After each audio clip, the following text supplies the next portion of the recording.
Hello everyone, Babli simple cooking में आपका स्वागत है। आज मैं आपको पालक से एक नई रेसिपी बनाना बताऊंगी जो आपको बहुत ही पसंद आएगी। बहुत ही आसानी से बनकर तैयार भी हो जाएगी और खाने में बहुत ही टेस्टी लगती है। अगर आपको मेरी रेसिपी पसंद आए तो मेरे चैनल को लाइक और सब्सक्राइब करना बिल्कुल ना भूलें। शेयर करें, कमेंट करके बताएं आपको रेसिपी कैसी लगी। बेल आइकन को प्रेस करना बिल्कुल ना भूलें। मैंने एक 250 ग्राम के आसपास पालक ली थी। उसको अच्छे से 2-3 बार पानी से वॉश कर लिया। उसके बाद मैंने उसको कट करके इसे छोटे छोटे पीसेस में कट कर लिया। उसके बाद मैंने उसको एक बाउल में ट्रांसफ़र किया। उसमें 1 टीस्पून नमक ऐड किया, फिर उसको अच्छे से मिक्स कर दिया। इस तरह से करने से पालक पानी छोड़ देता है। इस तरह से 10 मिनट के लिए उसको छोड़ दें नमक डाल के। उसके बाद मैंने एक पैन लिया। पैन में मैंने 2 बड़े चम्मच तेल ऐड किया। उसके बाद मैंने खड़े मसाले ऐड किए। तेल जब गर्म हो गया तो मैं खड़े मसाले डाल दिए सारे।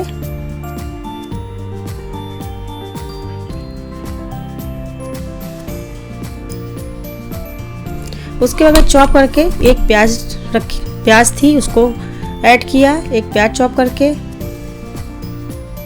इसको अच्छे से सब चीज़ों को मैंने प्याज को जब तक गोल्डन ब्राउन होने तक एकदम स्लो फ्लेम पे इसको गोल्डन ब्राउन होने तक करना। मैं जीरा डालना भूल गई थी, मैंने अभी जीरा ऐड किया है। जीरा को पहले ही खड़े मसाले के साथ ही ऐड करना था। स्लो फ्लेम पे प्याज को एकदम गोल्डन ब्राउन होने तक मैंने छोड़ दिया। उसके बाद मैंने एक ग्राइंडिंग जार लिया। उसमें मैंने 2 टमाटर कट करके रखे थे। उस ग्राइंडिंग जार में इसको ऐड किया। उसके बाद मैंने 2 हरी मिर्च ऐड किया। 7-8 लहसुन की कलियां ऐड किया। 3-4 पीस जिंजर ऐड किया। अदरक, 2 लाल मिर्च ऐड किया कलर के लिए। अगर आप ये कलर वाली कश्मीरी लाल मिर्च है, इसको मैंने उसके बाद अच्छे से ग्राइंड कर लिया। इससे कलर सब्जी में बहुत अच्छा आएगा, इसलिए मैंने इसको ऐड किया है। उसके बाद मेरी गोल्डन ब्राउन होने तक प्याज मेरी गोल्डन ब्राउन हो गई। उसके बाद मैंने जो पेस्ट बना के रखा था उसको ऐड किया। इसको अच्छे से इस तरह से मिक्स कर देना है। देखिए, उसके बाद मैंने जो पालक रखी थी उसको इस तरह से हाथों से इस तरह से निचोड़ लेना है।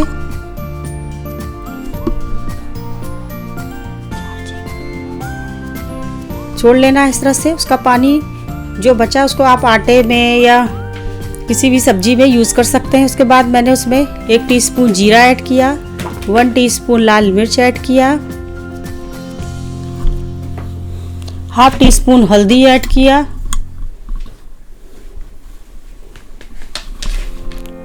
½ टीस्पून धनिया पाउडर ऐड किया। ½ टीस्पून जीरा पाउडर, रोस्टेड जीरा पाउडर।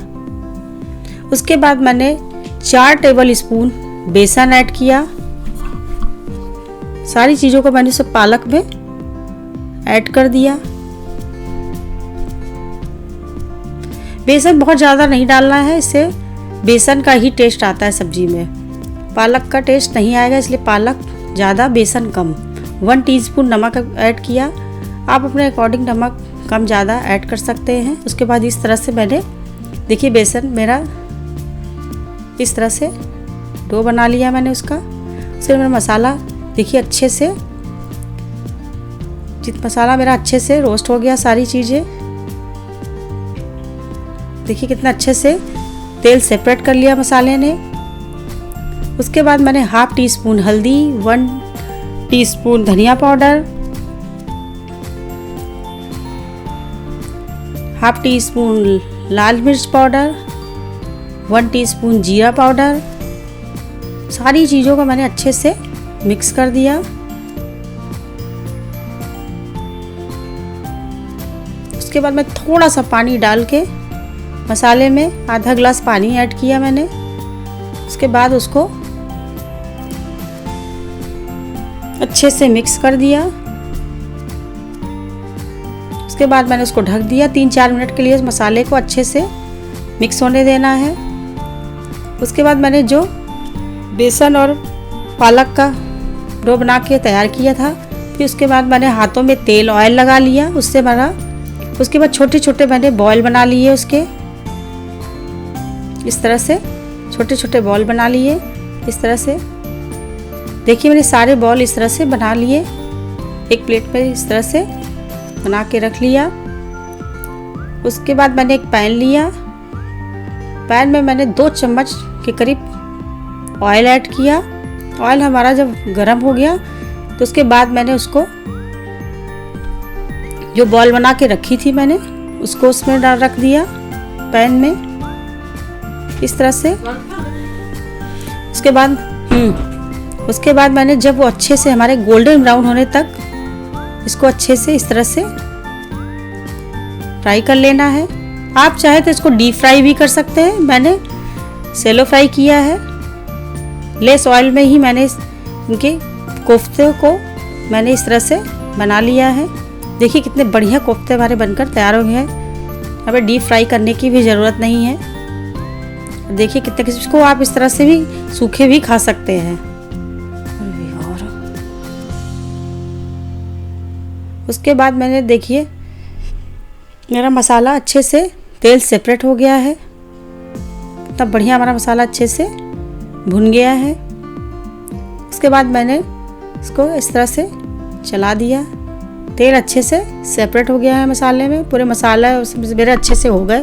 उसके बाद मैंने 1 टीस्पून गरम मसाला ऐड किया, 1 टीस्पून कसूरी मेथी ऐड किया। इस रेसिपी को आप ज़रूर ट्राई करें, आपको बहुत पसंद आएगी। ये खाने में बहुत ही टेस्टी लगती है। इसको आप चपाती, पराठा, राइस किसी के साथ भी इसको आप खा सकते हैं। थोड़ा सा मैंने 1 टीस्पून नमक ऐड किया, उसके बाद मैंने धनिया ऐड किया, सारी चीज़ों को अच्छे से मिक्स कर दिया।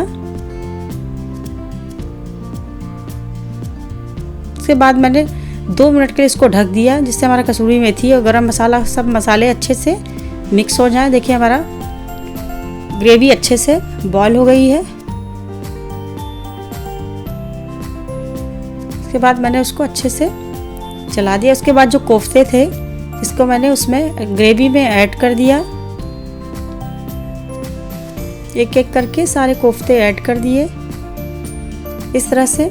मैंने ज़्यादा ग्रेवी नहीं रखी है, आप चाहे तो थोड़ा ज़्यादा भी कर सकते हैं।